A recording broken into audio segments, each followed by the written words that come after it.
Dans le chapitre 5, nous allons étudier les moteurs thermiques, l'entropie et la deuxième loi de la thermodynamique. On a déjà vu que le premier principe de la thermodynamique dérive du principe de conservation de l'énergie. Il dit que la variation de l'énergie interne d'un système est le résultat d'un transfert énergétique, que ce soit par travail ou bien par chaleur.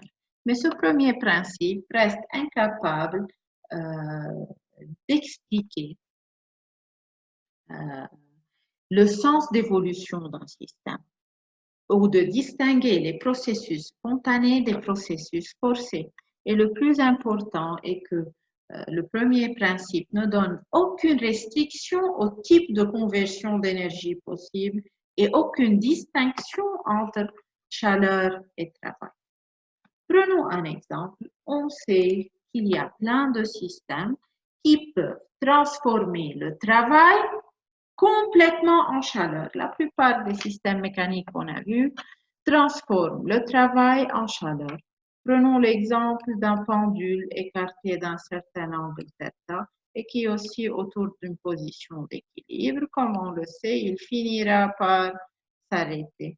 Alors ici, j'ai transformé l'énergie mécanique en énergie thermique, car d'après les chocs que fait le pendule avec les molécules d'air et le frottement, l'énergie mécanique sera convertie totalement en énergie thermique. Alors, le travail peut être transformé complètement en chaleur. Mais on ne peut pas trouver des systèmes qui peuvent transformer la chaleur en travail, qui peuvent transformer totalement la chaleur en travail. Alors, il est impossible de concevoir un appareil qui absorbe de la chaleur et la convertit totalement en travail. On va discuter cette idée durant ce chapitre. Le deuxième principe de la thermodynamique détermine quelles sont les transformations possibles dans la nature. Le premier principe me donne les phénomènes théoriquement possibles, mais c'est le deuxième principe qui va déterminer laquelle de ces transformations théoriques peut effectivement se produire. Et aussi, il va déterminer le sens d'évolution des systèmes. Définissons un processus irréversible. La plupart des phénomènes naturels, des systèmes isolés, sont des processus irréversibles. Un processus irréversible est un processus qui se produit naturellement dans une seule direction, c'est-à-dire le déroulement temporel a un sens unique. Aussi, si vous avez un système qui évolue entre un état initial ou un état final, vous ne pouvez pas revenir des conditions finales vers les conditions initiales. Au contraire, nous avons des processus réversibles. Là, on peut toujours inverser le sens de la réaction. On est là, les processus ou bien les transformations irréversibles évoluent dans un seul sens. ما فيكم ترجعوا على الcondition initiale. Alors, le deuxième principe peut être énoncé de plusieurs façons, on va voir dans ce chapitre, mais l'application la plus importante reste qu'il est impossible de construire une machine capable de transformer de façon continue et complète l'énergie thermique en autre forme d'énergie. Une machine thermique est un appareil servant à transformer l'énergie thermique en d'autres formes d'énergie utiles comme énergie électrique ou mécanique. Dans ce chapitre, nous allons étudier le cas des machines thermiques dithermes, qui sont en contact avec deux sources de chaleur qui sont à des températures différentes. Maintenant, si notre machine thermique fournit un travail à l'extérieur, un travail mécanique à l'extérieur, la machine est appelée un moteur. Si elle reçoit un travail de l'extérieur et prend de la chaleur de la source froide, on l'appelle un réfrigérateur ou bien un climatiseur.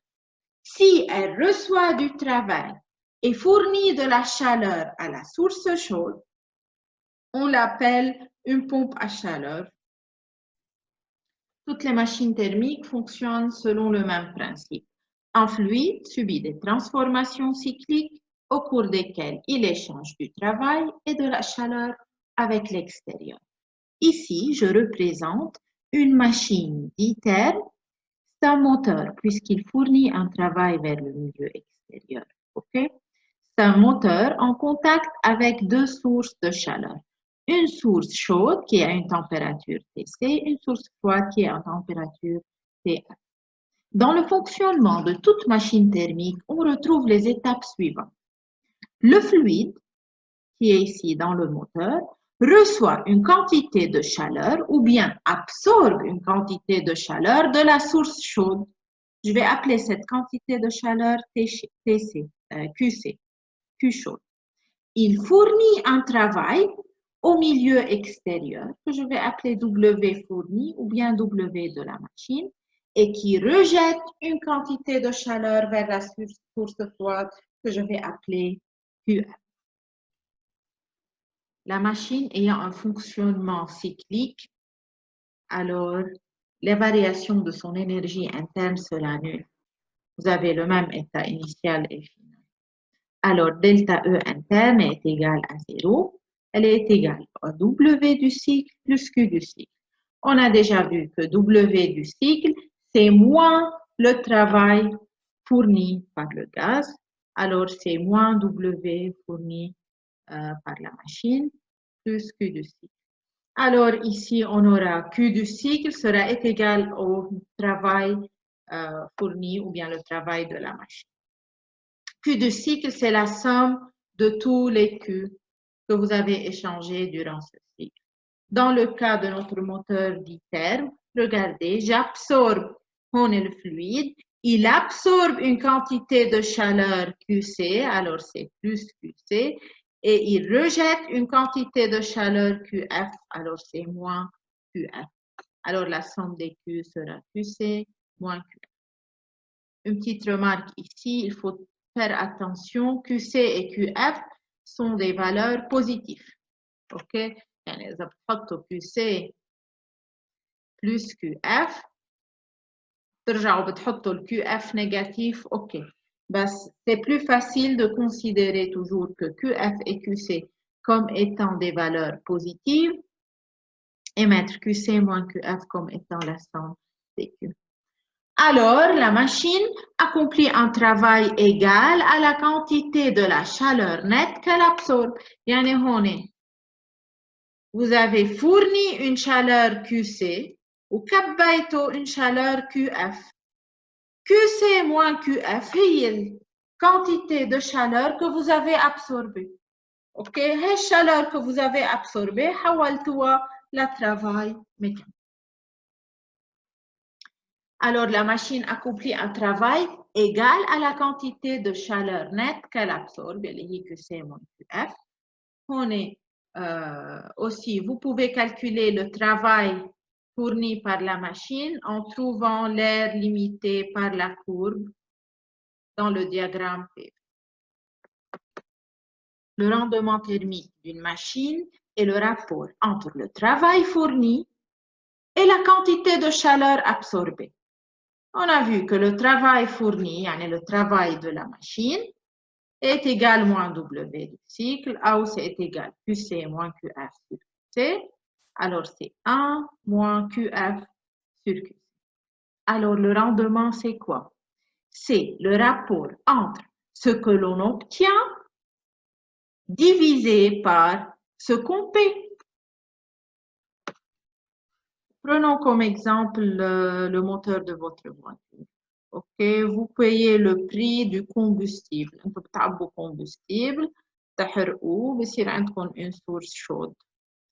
Vous absorbez la chaleur QC de cette source chaude pour que le fluide dans le moteur effectue une série de cycles et génère un travail mécanique et ensuite une certaine quantité de chaleur sera rejetée dans l'atmosphère par l'échappement de moteur. كل ما يكون الموتور جديد شو بيكون الرندement تبعه أحسن. يعني si vous payez la même somme pour le combustible تعطوا نفس ال QC كل ما عطيكم travail mécanique أكثر اوكي كل ما يكون الراندومون تبعه احسن. اجمالا وقت يكون الموتور جديد بيكون عنده اعلى راندومون، بعدين ببلش الراندومون تبعه يخف. ليه؟ لانه بصير يعطيكم ان ترافاي ميكانيك اقل. يعني بتصيروا اول شيء اذا فولتوا السياره تمشوا une certaine distance. مع الوقت وقت يتعب الموتور بتصيروا تعبوا كمان تفولوا السياره عم تدفعوا بتدفعوا لا ميم سوم بس بصير الترافاي اخف لكن يوتا rendement. Ok, est-ce que vous avez compris c'est quoi le rendement maintenant? Cette machine qui ne rejette aucune quantité de chaleur vers le milieu extérieur, يعني aucune chaleur n'est expulsée vers le réservoir froid et qui transforme toute l'énergie thermique en énergie mécanique et qui a un rendement de 100% est appelée une machine thermique parfaite et elle est irréalisable. C'est impossible d'avoir ce type de machine.